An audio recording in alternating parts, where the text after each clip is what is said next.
Hello बच्चों, I hope आप लोगों को यूनिट डायमेंशन मेजरमेंट्स के कॉन्सेप्ट समझ में आए होंगे और उसके न्यूमेरिकल्स आप लोगों ने ट्राई किए होंगे। आज हम लोग पढ़ते हैं मैथमेटिकल टूल्स पे, जिसमें सबसे पहला ही हम लोगों का और बहुत इंपॉर्टेंट है डिफरेंशिएशन। क्लास 10th के बच्चों ने अभी डिफरेंशिएशन के बारे में कभी सुना भी नहीं था। 11th में ये मैथमेटिक्स का एक छोटा सा टॉपिक है, 11th-12th में डिफरेंशिएशन एंड इंटीग्रेशन। लेकिन अब मैं आपको यहाँ पे एक चीज ये बताना चाहूंगा बच्चों कि जिन बच्चों की फिजिक्स कमजोर होती है ना, वो केवल और केवल मैथमेटिकल टूल्स की वजह से कमजोर होती है। अगर उन बच्चों को हल्की सी भी मैथमेटिक्स आती है जो हम लोग करने जा रहे हैं, तो वो कभी फिजिक्स में कमजोर महसूस नहीं करेंगे, ठीक है ना। तो जिन बच्चों को फिजिक्स से फोबिया है, डर है, तो मैं उनसे सलाह दूंगा कि ये आने वाले जो 2-3 लेक्चर्स हैं उनको बहुत सावधानी से पढ़ें, क्योंकि इसी में ही उनकी पूरी फिजिक्स अच्छे से हो जाएगी, ठीक है। तो आज हम लोग स्टार्ट करते हैं डिफरेंशिएशन। ठीक, तो डिफरेंशिएशन जानने से पहले हम लोग क्या करेंगे कि हम लोग थोड़ा सा कांस्टेंट्स और वेरिएबल्स के बारे में जानेंगे, ठीक है। तो कांस्टेंट्स क्या होते हैं? कांस्टेंट्स, तो कांस्टेंट्स बेटा वो होते हैं जिनकी वैल्यू फिक्स होती है, ठीक है ना। अब वो दो तरीके के होते हैं, एक होता है फिक्स्ड कांस्टेंट, फिक्स्ड कांस्टेंट है ना, और एक होता है टेम्परेरी कांस्टेंट, एक होता है टेम्परेरी कांस्टेंट। अब इन दोनों में क्या डिफरेंस है?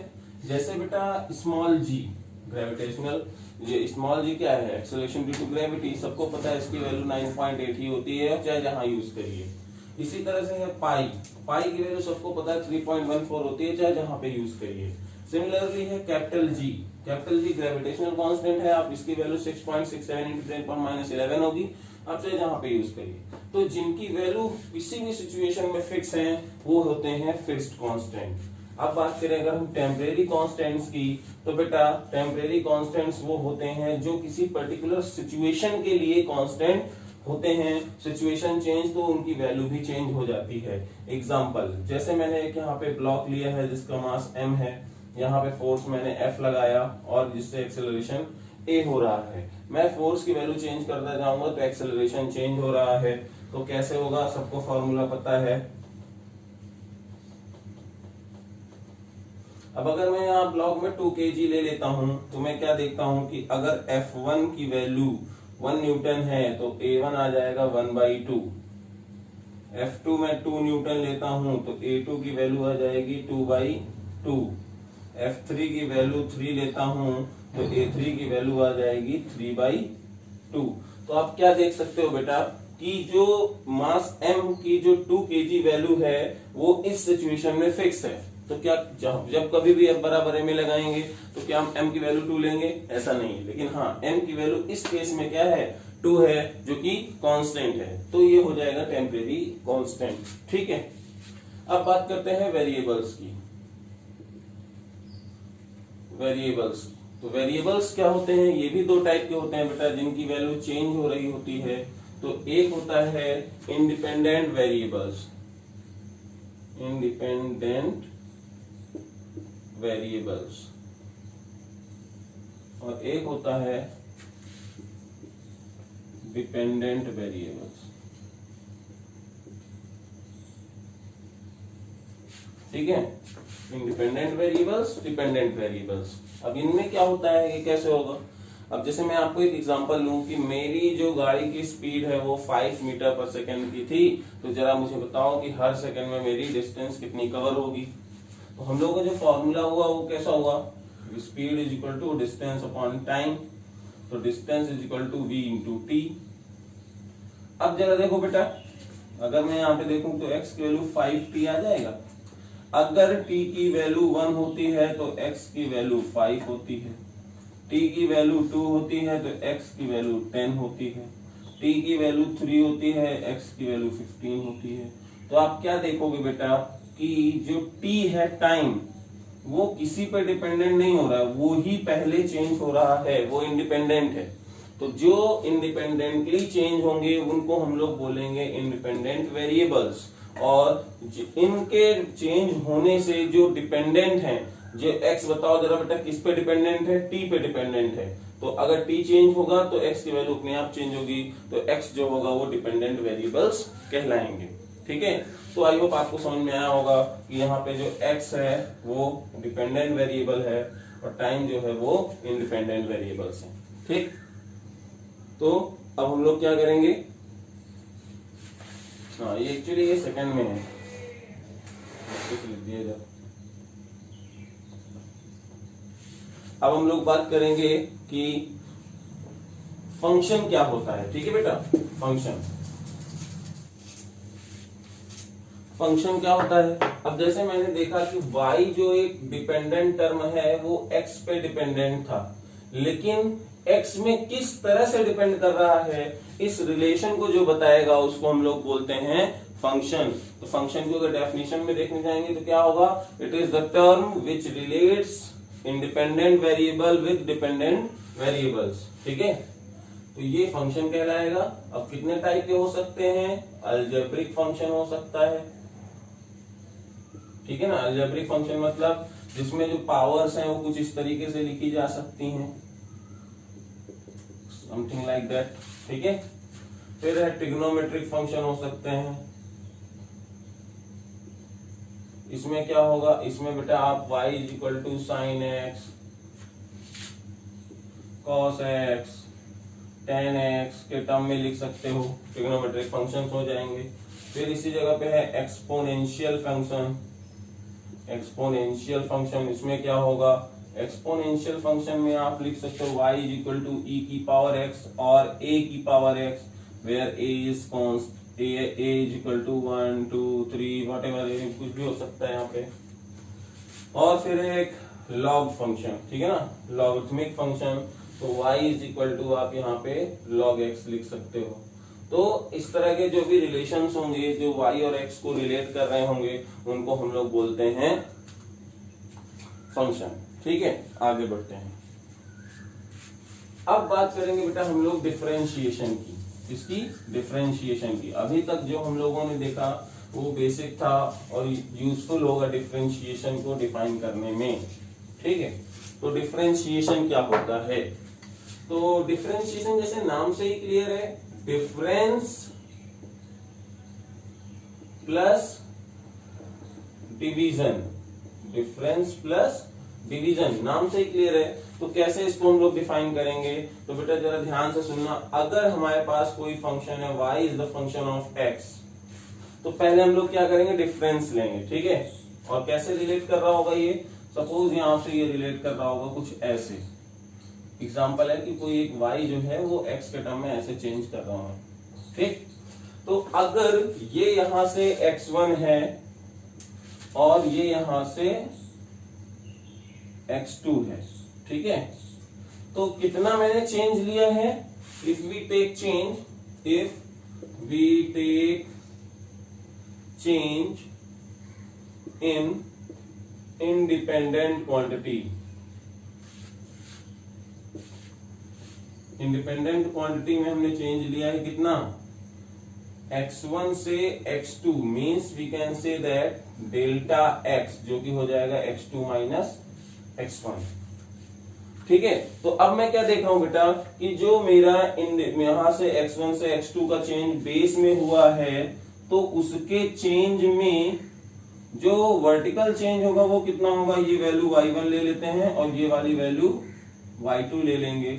तो मैं क्या देखूंगा, यहाँ पे जो चेंज आएगा वो डेल्टा y होगा, जो कि y2 माइनस y1 होगा। ठीक है, तो हम यहाँ पे लिखेंगे on changing delta x, on changing delta x, change in dependent quantity,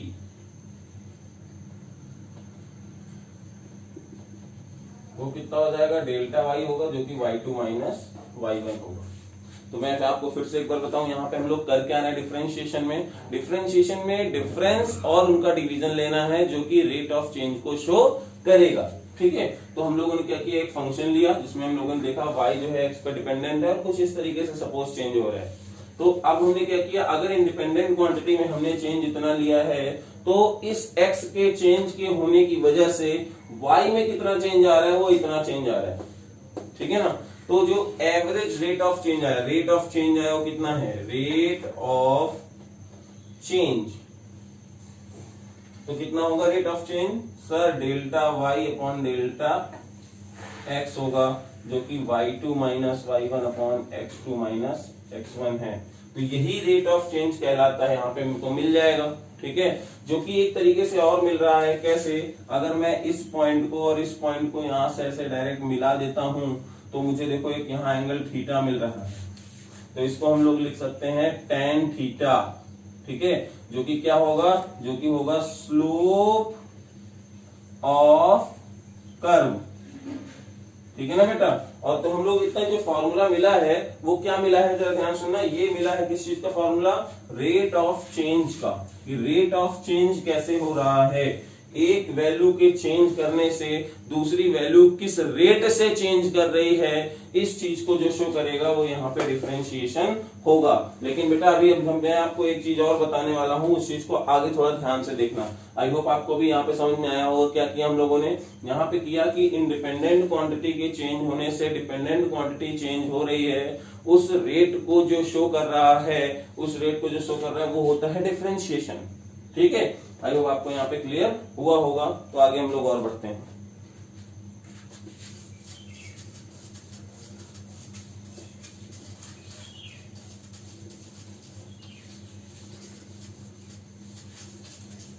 अब जैसे आपने देखा कि ये कोई स्लोप है, स्लोप मतलब समझते हो, स्लोप मतलब perpendicular change upon horizontal change. ठीक है, तो कोई कर्व अगर मैं बनाऊं बेटा, ठीक है ना, सपोज मैंने यहाँ पे ये कर्व बनाया और आपसे बोला गया कि जरा बताओ इसका स्लोप कितना है, या ऐसा बताओ कि हॉरिजॉन्टल में अगर आपने ये डेल्टा एक्स चेंज किया हुआ है x1 से x2, तो y1 में चेंज ये, y में चेंज ये हो रहा है। तो आपने इस चीज को शो किया था कैसे?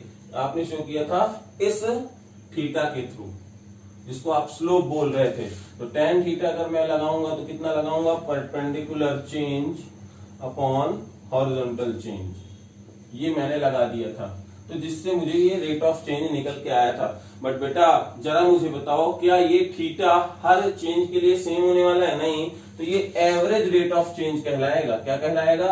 Average rate of change. ठीक है ना, ये एवरेज रेट ऑफ चेंज यहां से हमको मिलेगा। ठीक है, लेकिन अब मैं अगर कोई कहे कि सर यहां से यहां तक चेंज हुए तब तो ये थीटा मिल रहा है, लेकिन अगर मैं कह देता कि मुझे सिर्फ और सिर्फ यहां से यहां तक का चेंज चाहिए, ठीक है ना, अगर मुझे यहां से यहां तक का चेंज चाहिए, तो देखो यहां से मैंने यहां पॉइंट लगाया, तो क्या ये थीटा डैश जो आया है वो थीटा के इक्वल होगा? क्या वो थीटा के इक्वल नहीं होगा। अगर मैं यही चेंज यहां से लेके यहां तक लेना चाहूंगा तो क्या ये थीटा के इक्वल होता? क्या ये थीटा डबल टू क्या इसके इक्वल होता? क्या नहीं होता। तो मैं क्या देख रहा हूं कि अगर जो चेंज ले रहा हूं मैं यहाँ पे छोटे छोटे इंटरवल में चेंज ले रहा हूं, यहाँ पे चेंज ले रहा हूं, यहाँ पे चेंज ले रहा हूं, यहाँ पे चेंज ले रहा हूं, तो सारे थीटा डिफरेंट आ रहे हैं। ठीक है ना, तो अब अगर सारे थीटा डिफरेंट आ रहे हैं तो इसका मतलब कि सर जो रेट ऑफ चेंज आ रहा है ये सारे थीटा है उनका एवरेज लेके आया है। ठीक है ना, तो अगर हमें इंस्टेंटेनियस निकालना होगा तो फिर कैसे निकालेंगे? तो उसी के लिए हम लोग क्या करने वाले हैं, जैसे हम लोगों ने यहाँ पे ये बड़े चेंज को लिया था डेल्टा एक्स को, वैसे ही अगर मैं किसी पॉइंट में अगर आपको निकालना है तो डेल्टा एक्स छोटी वैल्यू मैंने ले लिया और उसके जो चेंज होने पे वर्टिकल जो चेंज हुआ है वो डेल्टा वाई डैश चेंज होगा। तो जो यहाँ पे tan थीटा डैश आएगा delta y dash upon delta x dash होगा, जो कि और एक्यूरेट वैल्यू होगी एट दिस पर्टिकुलर इंस्टेंट। ठीक है ना, तो ये जो शो करेगा ये इंस्टेंटेनियस रेट ऑफ चेंज को शो करेगा, जो कि कहलाता है डिफरेंशिएशन। ठीक है ना, और ज्यादा किसी ने छोटा किया नहीं सर, और छोटा करिए, तो और छोटा करते करते जो उसको एक बहुत ही एक्यूरेट वैल्यू मिलेगी वो dx चेंज, जो डेल्टा की वैल्यू हम लोग छोटे करते करते ला रहे हैं, जो सबसे छोटी वैल्यू पॉसिबल होगी। सपोज अब मैं आपको एक नया फिगर बना देता हूँ, अदरवाइज आपको दिक्कत होगी। जैसे यहाँ पे ये था, ये वैल्यू है x1, ये वहां पे वैल्यू है y, ये है x2, और यहाँ पे आपको किसी ने कहा चेंज चाहिए सर हमें यहाँ पे। ठीक है ना, तो आपने क्या किया, आपने यहाँ पे अगर चेंज निकालना था तो ये आपने छोटा सा सेगमेंट यहाँ नीचे कट किया, जिसको आपने dx नाम दिया, और इसके चेंज होने से जो वर्टिकल चेंज हुआ ये आप देख सकते हो कि ये dy चेंज होगा, तो यहाँ पे जो थीटा डैश निकलेगा वो tan थीटा डबल डैश क्या होगा, dy अपॉन dx, जो कि शो कर रहा है इंस्टेंटेनियस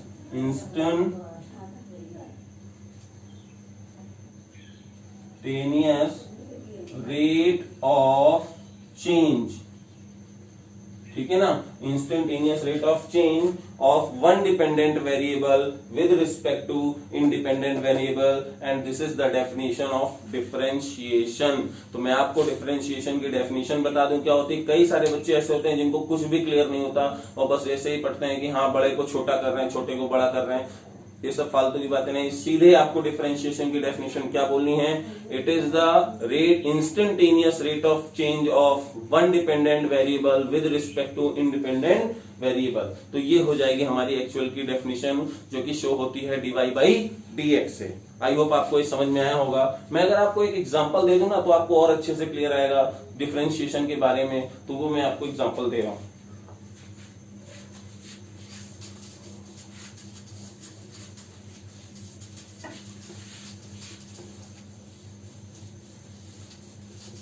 जैसे मैं आपको अगर बोलूं कि आप स्कूल जा रहे हैं, ठीक है बेटा, आप जो है स्कूल जा रहे हैं अपने घर से, ठीक, तो ये रहा आपका घर और यहां से आप ये डिस्टेंस है आपकी और ये लगा आपको जाने में टाइम। तो आप यहां से लेके ऐसे पहुंच गए, तो यहां आप जो है स्कूल पहुंच गए। ये लगा आपका डिस्टेंस है, ठीक है बेटा, ये क्या है, डिस्टेंस है, कितनी डिस्टेंस आपको लगी और कितने टाइम में लगा आपको, ये इतना टाइम लगा आपको, t2 टाइम लगा, ये t1 मान लेते हैं, ठीक, तो ये x2 हो जाएगा। तो आप जरा देखना, अगर आप ऐसे जा रहे थे तो आपसे कोई पूछेगा कि हाँ बताओ भाई कितनी स्पीड से आप गए, ठीक है, आप कितनी स्पीड से घर से स्कूल गए। आप कहोगे अरे सर स्पीड का फॉर्मूला निकालना तो हमें बहुत अच्छे से आता है, स्पीड वैसे भी क्या होता है, rate of change of distance per unit time, यही तो होता है। तो आप स्पीड को क्या जानोगे, यही तो होता है स्पीड। बताओ जरा कोई अगर और कुछ फॉर्मूला होता हो तो यही होता है। तो आप कहोगे सर v जो मेरा होगा वो x2 minus x1 upon delta t, या we can say that t2 minus t1 हो जाएगा, जो कि हमें क्या मिल रहा है, हमें तो यही दे रहा है ना, बोलो। तो अब मुझे बताओ, अगर यहां से भी मैं इसको देखता हूं तो मुझे एक tan थीटा मिलता है, क्या मिलता है, tan थीटा, जो कि ये लाइन देने वाला है, ये वाली लाइन, ठीक है, ये लाइन हमको देगी tan थीटा की, देखो यहां से। तो क्या ये एक्यूरेट था, जैसे आपकी स्पीड आ गई यहाँ पे 10 मीटर पर सेकेंड, तो क्या ये 10 मीटर पर सेकेंड आप थ्रू आउट पूरी डिस्टेंस में रहे होंगे, नहीं, ऐसा जरूरी नहीं है।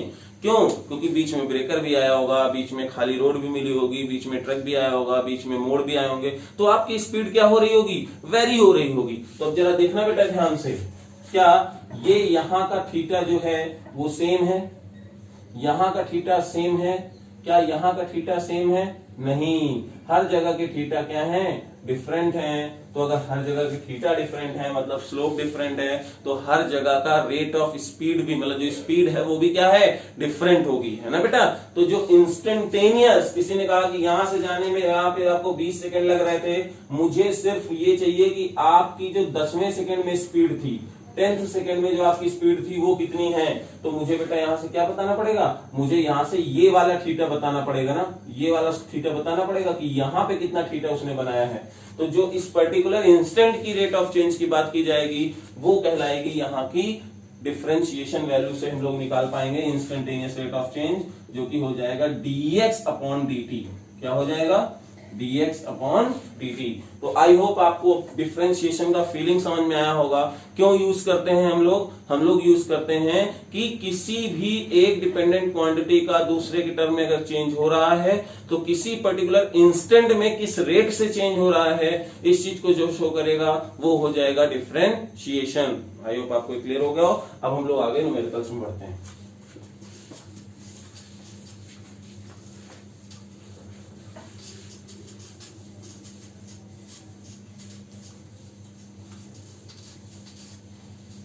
ठीक है, अब जब डिफरेंशिएशन हमें क्लियर हुआ, थ्योरी क्लियर हुई, तो इसके हम लोग जब न्यूमेरिकल्स में जाते हैं तो क्या होगा, जरा ध्यान से सुनना।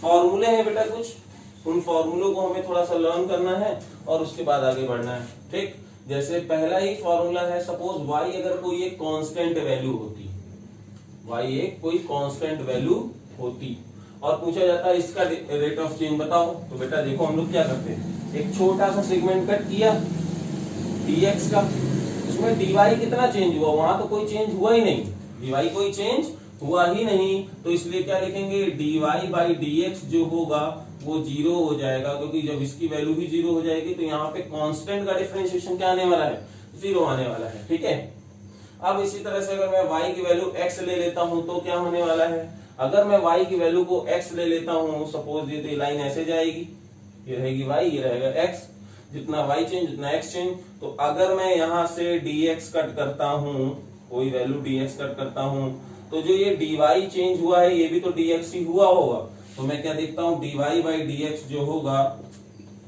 वो dx अपॉन dx हो जाएगा, जिसकी वैल्यू आ जाएगी 1, यानी अगर कहीं पे भी y is equal to x given है तो dy बाई dx की वैल्यू क्या होने वाली है, 1 होने वाली है। ठीक है, नेक्स्ट फॉर्मूले पे आते हैं। अब इसी तरह से हर फॉर्मूले के कई सारे प्रूफ हैं बेटा, लेकिन अब हम लोग प्रूफ ना करते हुए डायरेक्ट फॉर्मूले को लिखते हैं और उनको लर्न करेंगे, क्योंकि यही फॉर्मूले हम लोगों को आगे न्यूमेरिकल सॉल्व करने में हेल्प करेंगे। ठीक है, जैसे एग्जांपल है क्वेश्चन नंबर 3, तो इसके अगर y is equal to x की पावर n, कोई पावर n दे दी जाए तो कैसे होगा, तो बेटा यहाँ पे हम लोग करेंगे कैसे, जो भी पावर है वो मल्टीप्लाई में आएगी और उसकी जो पावर का -1 हम लोग कर देंगे तो ये फॉर्मूला बन जाएगा। ठीक है ना, एग्जांपल में मैं आपको लगे हाथ दे देता हूँ, एग्जांपल है y is equal to x की पावर 5, तो कैसे करेंगे, dy बाई dx जो होगा वो हो जाएगा 5 x की पावर 5 माइनस 1, तो जो आ जाएगा 5x की पावर 4। देखो आसानी से होगा कि नहीं हुआ। ठीक है, तो इसी तरह से नेक्स्ट हम लोग फॉर्मूले पे जाते हैं। अब y इक्वल टू अगर e की पावर x है तो इस पे कोई चेंज होने वाला नहीं है। ठीक है, वो सेम रहने वाला है। ठीक, ये जो है सेम रहेगा। अब इसी तरह से नेक्स्ट फॉर्मूले पे आते हैं। अच्छा, जैसे यहाँ पे एक चीज मैं और बताना चाहता हूँ, अगर बाई चांस यहाँ पे ऐसा कुछ आ जाता, y is equal to a x की power n, where a is constant, where a is constant, अगर ऐसा कुछ आता बेटा तो क्या करते, तो dy बाई dx जब आएगा ना तो a तो एज इट इज लिखेंगे ही लिखेंगे, उसमें कोई डाउट नहीं है, जो इसको है अलग से सॉल्व कर लेंगे एज लाइक दिस, तो n इधर आ जाएगा, x की पावर n माइनस 1 हो जाएगा। ठीक है, ये इसका डिफरेंशिएशन हो जाएगा। एग्जांपल चाहे इसका दे देता हूं मैं, y is equal to 10x cube, तो 10 एज इट इज लिखा, 3 इधर आया, 3 माइनस 1 तो कितना हो जाएगा 30x स्क्वायर। ठीक है, ये चीज भी है। नेक्स्ट हम लोग आते हैं, आगे बढ़ते हैं।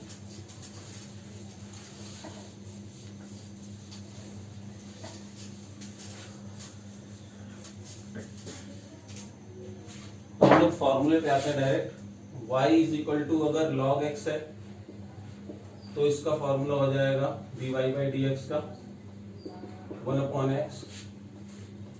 अगर y is equal to a की पावर x है तो dy बाई dx जो होगा वो a की power x log a base e हो जाएगा। ठीक है, फिर इसके बाद अगर हम लोग बात करते हैं y इज इक्वल टू अगर sin x है तो dy बाई dx क्या होगा, cos x हो जाएगा। अगर यहां से y is equal to cos x है तो dy by dx minus sin x हो जाएगा। अगर यहां से tan x है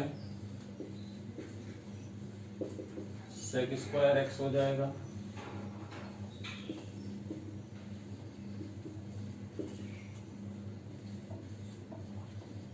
माइनस cosec स्क्वायर x हो जाएगा।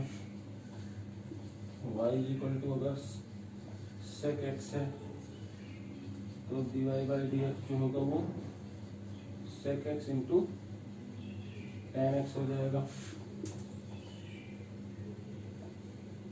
अगर y is equal to cosec x है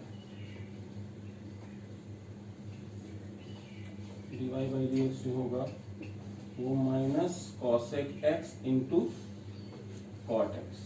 तो ये फॉर्मूले हैं जो आपको याद होने चाहिए, ठीक है। इसकी शीट में आपको भेज दूंगा, वो आप अच्छे से लर्न कर लेना, ठीक है। इन फॉर्मूले की हेल्प से हम लोग न्यूमेरिकल्स को सॉल्व करेंगे। आते हैं कि 4-5 तरीके के डिफरेंशिएशन के हमारे पास न्यूमेरिकल्स होते हैं, तो 4-5 तरीके से हम लोग डिफरेंशिएशन को सॉल्व कर सकते हैं, वो आगे हम लोग देखते हैं, ठीक है बेटा। टाइप वाइज हम लोग देखेंगे। जैसे पहला है टाइप फर्स्ट जो है, सही है ना। अगर जैसे मान लो मैं यहाँ पे ये बोलता हूं कि अगर मेरे पास जो है u एक फंक्शन है जिसको u equal to F X लिख सकता हूँ, g एक फंक्शन है जिसको मैं v जो एक है जिसको मैं g इंटू एक्स लिख सकता हूँ, दो फंक्शन। और जो मुझे एक y मिल रहा है, वो y जो मिल रहा है वो मुझे कैसे मिल रहा है, u प्लस माइनस v करने से मिल रहा है। तो यहाँ पे dy बाई डी एक्स कैसे आएगा, तो यहाँ पे dy बाई डी एक्स बेटा आएगा, u को आप अलग डिफरेंशिएट करो, जो साइन लगा है उसको लगाओ और v को अलग डिफरेंशिएट करो, ये आ जाएगा। एग्जांपल जैसे y is equal to x square plus sine x plus log x minus, ठीक है ना, रूट एक्स, ये आ गया। सपोज इतनी बड़ी इक्वेशन दे दी, तो बेटा आप देखो प्लस माइनस ही तो लगा है, अलग अलग फंक्शन, तो हम लोग क्या करेंगे, अलग अलग उसको डिफरेंशिएट करते चलेंगे। अब जैसे देखो ये x की पावर n को डिनोट कर रहा है, तो उसका फॉर्मूला क्या होता था, n को एज इट इज लिखेंगे, x की पावर n माइनस 1 कर देंगे, साइन x का cos x लिखेंगे, प्लस जो लगा है वही लगाएंगे, log x का 1/x होता है, माइनस रखेंगे, इसकी पावर हाफ हो गई है, तो यानी half into x power half minus 1। Solve करेंगे कितना आ जाएगा, 2x plus cos x plus 1/x minus 1/, और जैसे यहाँ पे कितना होगा, माइनस हाफ आ जाएगा, तो माइनस हाफ बोले तो नीचे रूट एक्स आ जाएगा, ठीक है। तो दिस इज द आंसर। तो आई होप आपको इस तरह के न्यूमेरिकल समझ में आएंगे। अब बढ़ते हैं टाइप 2 पे। टाइप 2 में क्या होता है, टाइप 2 में ये होगा कि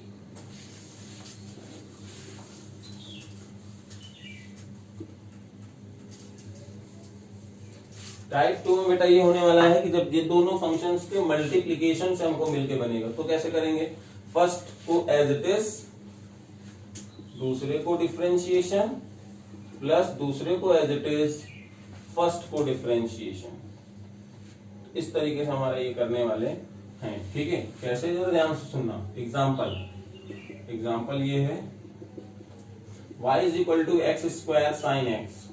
अब देखो दोनों मल्टीप्लीकेशन से आए, तो dy बाई डी एक्स क्या होगा, फर्स्ट सेकंड का डिफरेंशिएशन, किसका, सेकंड का differentiation, second as it is, first का डिफरेंशिएशन, बस आंसर, ठीक है। आई होप आपको ये आसान चीजें समझ में आई होंगी। आगे बढ़ते हैं, ठीक। अब अगर मान लो थर्ड जो आया है वो मल्टीप्लिकेशन के तहत आया है, u और डिवीजन के तहत आया है।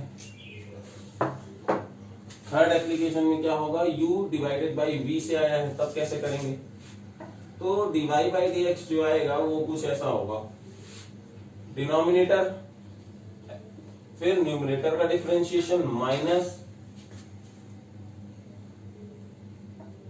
न्यूमरेटर डिनोमिनेटर का डिफरेंशिएशन, ठीक है। ये तो इस तरीके से हम लोग इसको अपॉन डिनोमिनेटर का स्क्वायर, ये फॉर्मूला हो जाएगा। एग्जांपल देखते हैं कैसे, y is equal to x square upon sine x अगर मैंने ले लिया, ठीक है। तो इसको कैसे सॉल्व करेंगे, तो इसको सॉल्व करने के लिए तरीका ये है बेटा, dy बाई डी एक्स, नीचे वाले को एज इट इज लिखना है, ऊपर वाले को डिफरेंशिएट करना है, माइनस ऊपर वाले को एज इट इज लिखना है, नीचे वाले को डिफरेंशिएट करना है, अपॉन नीचे वाले का स्क्वायर कर देना है। दिस इज द आंसर, ठीक है। तो आपको इस तरह के क्वेश्चन समझ में आए। लास्ट है एक तरीके का जो है कि अगर किसी फंक्शन के अंदर कोई दूसरा फंक्शन गिवन हो, किसी फंक्शन के अंदर कोई दूसरा फंक्शन गिवन हो, तो कैसे हम लोग सॉल्व करेंगे, ठीक है। जैसे एग्जांपल, किसी फंक्शन के अंदर कोई दूसरा फंक्शन हो तो कैसे सॉल्व करेंगे, जैसे बेटा y जो हमें मिल रहा है वो u जो है वो अंदर में इस तरह से करते हैं, y जो है वो f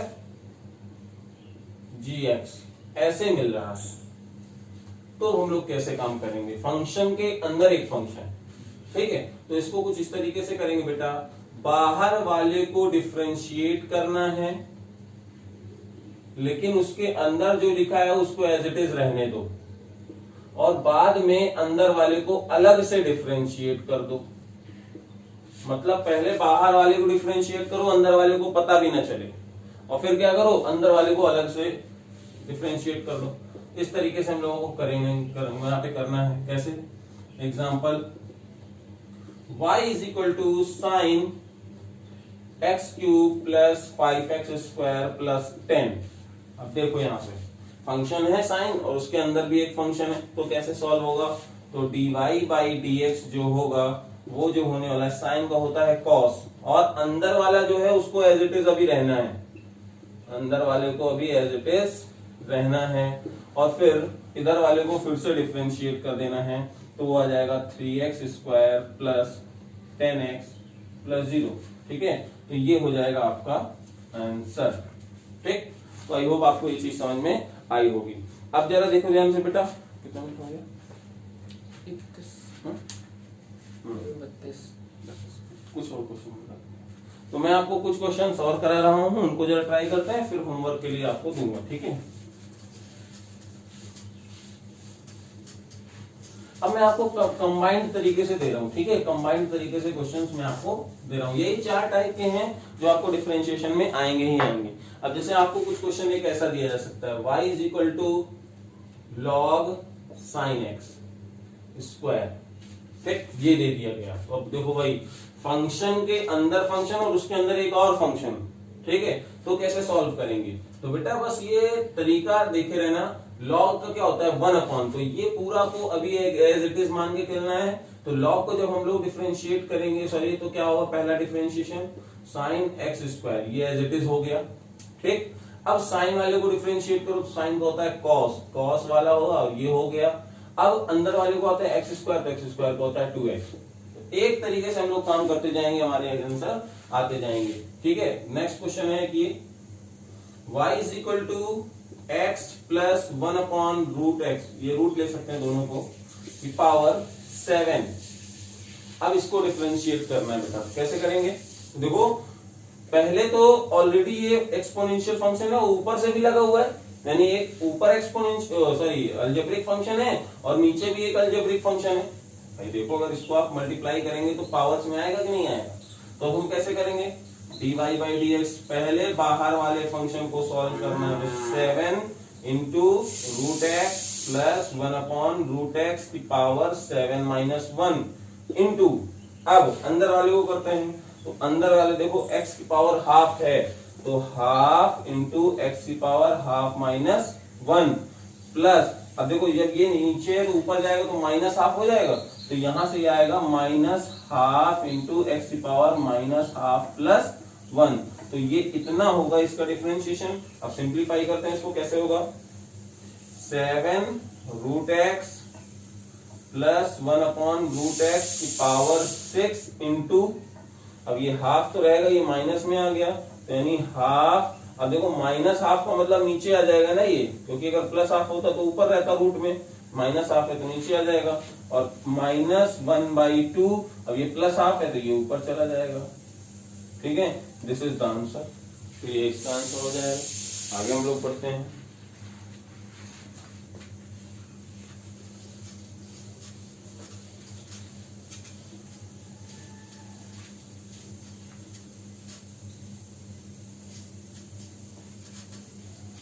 इसी तरह से जैसे मान लीजिए आपके सामने एक क्वेश्चन ये दे दिया गया होता, √4x प्लस 7, इसको कैसे सॉल्व करेंगे, डिफरेंशिएट करेंगे। तो बेटा देखो dy बाई dx, और इसको हम लोग ये लिख सकते हैं, इसको हम लोग ये लिख सकते हैं ना, 4x की प्लस 7 की पावर हाफ।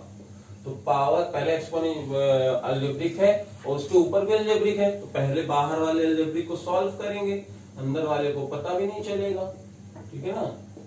ये हो जाएगा इनटू, अब अंदर वाले करेंगे तो 4x है तो 4 तो यहाँ 4x का क्या होगा 4 आ जाएगा, क्योंकि याद करो मैंने आपको बताया क्या है, मैंने आपको बताया था कि अगर यहाँ पे y is equal to a x की पावर n है तो क्या करेंगे a एज इट इज लिखेंगे और बाकी n इंटू एक्स की पावर n माइनस 1 सॉल्व करेंगे।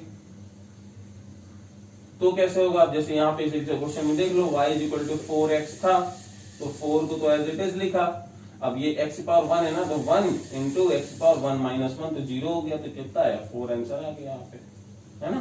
तो इस तरीके से, और 7 तो कांस्टेंट है तो उसको कुछ होना नहीं, तो यहाँ से कितना हो जाएगा 2 और क्योंकि ये कैंसिल हो जाएगा ना 2 आ जाएगा, तो 2 4x प्लस 7 की पावर माइनस हाफ आंसर।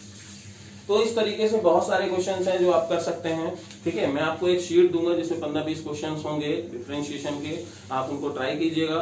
जो क्वेश्चंस नहीं आते हैं आप मुझे चैट पे भेज सकते हैं कि ये क्वेश्चन सर मुझे नहीं आया है, तो मैं आपको इसको करवा दूंगा। तो आज के लिए इतना ही, थैंक यू।